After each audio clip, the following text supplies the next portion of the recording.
So England versus New Zealand is happening this weekend. Already these two sides playing twice. In 2024, now we get to see it a third time happening at Twickenham. And in this preview, we're going to be looking through at the lineups, the key head-to-heads, and then also a prediction at the end of who we think will get the victory. But starting off with the home side, England. They did announce their side on Tuesday, getting in nice and early and announcing a pretty strong side to go head-to-head here. With the Kiwis looking through at the lineup, number 1, Ellis Genge, number 2, Jamie George, number 3, Will Stewart. So pretty similar to what we saw last time England did take on the All Blacks in the locking duo. This is where we see Maro Itoje at number 4 and number 5, George Martin. Now the last time these two sides went head-to-head, Maro Itoje caused a lot of problems for the All Blacks line-out. Many times New Zealand not quite getting that line-out right. So I feel like that is exactly what Maro Itoje's job will be here yet again. Try and disrupt that AB set piece. See whether or not he can give England the advantage in the loose forward trio. This is where we see Chandler Cunning himself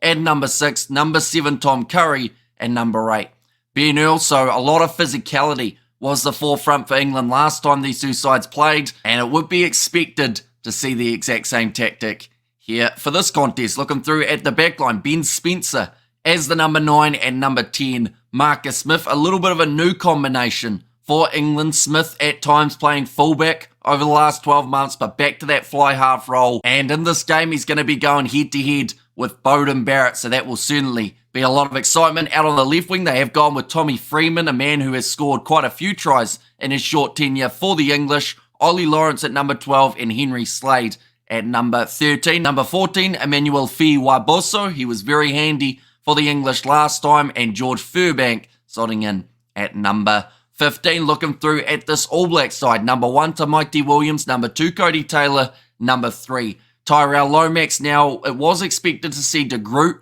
as that starting number 1, but due to things happening in the camp, it means that Tamaiti Williams does get that nod in the locking duo. Scott Barrett back into the side after not playing up against Japan last week. And then number 5, Tupavai was the inform lock for the ABs throughout the Rugby Championship, so I don't see the November internationals being any different in the loose forward trio. It is number 6, Wallace Satiti, number 7, Sam Cane, and number 8, Ardie Savia. So a little bit of a change compared to what we saw up against Japan, where Wallace Satiti was playing 8, and they did have Sama Penifenau as the 6. Instead, he will be making his way off the bench for this contest, and there's still a big question mark around the All Blacks for that last 20 minutes, whether or not they can start scoring a lot of points during that period yet again, whether England will be able to keep them quiet in the backline. Cortez Aratama alongside Beauden Barrett, so 2 changes compared to what we saw last week. Out on the left wing, it is Caleb Clark coming in for Mark Talia,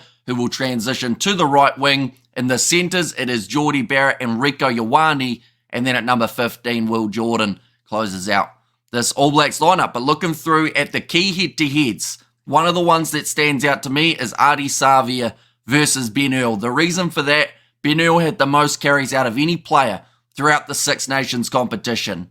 Ardie Savia, he had the most carries out of any player in the Rugby Championship.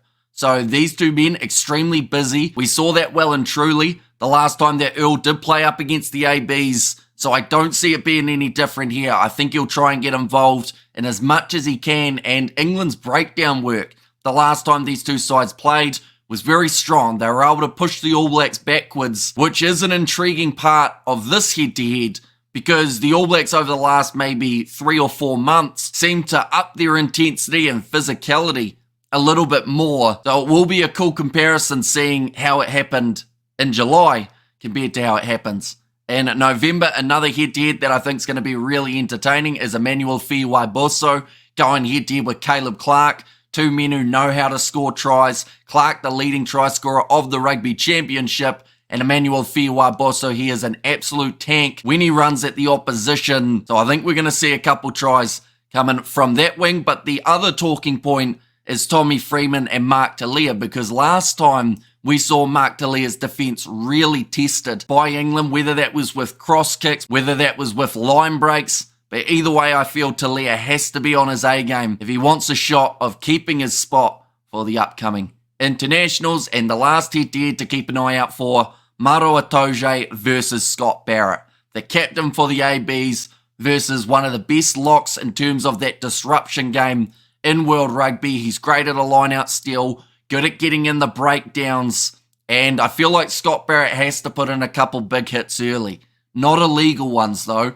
We've seen that before from Barrett. The All Blacks need him to stay out on the field for the 80 minutes. The only reason for him to come off is for Tui Pelotu to make his way on. But overall, I feel like from those last two games up against Australia, Scott Barrett has improved. Maro Itoje, he's still looking in great form. So those two going head-to-head, I think will be extremely entertaining. But now we are up to that stage of a prediction. Now there are a few interesting stats to do with these two sides in terms of their previous matches up against each other. For the last 10 games, England have only defeated New Zealand once. They also had a draw out of those 10 contests, but the only time England have beaten New Zealand in their last 10 matches was that semi-final of the 2019 Rugby World Cup. Of course, a lot of people remember that game. It reignited the rivalry between New Zealand and England, even though that rivalry has always been there and it seems to get quite heated at times. You just got to look on social media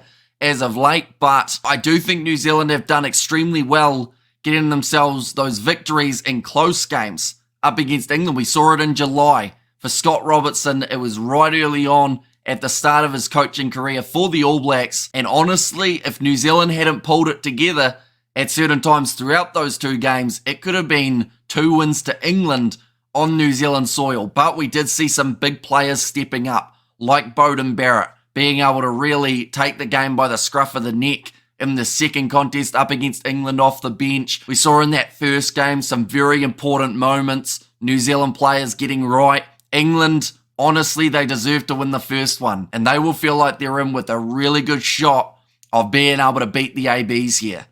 But can they do it? It's at Twickenham, like I mentioned, so home field advantage for the English. New Zealand have a game under their belt, seeing as they've just played up against the Japanese, and yes, of the starting lineup, only about maybe 4 or 5 players did get the opportunity to start last week, but that doesn't mean that these sides haven't been training furiously throughout the week to get ready to go for this massive clash in November. But I've stalled for long enough. Score prediction, I think it's going to be close, just like the two matches were. New Zealand come in as the slight favourite in the betting odds, and I can kind of understand why.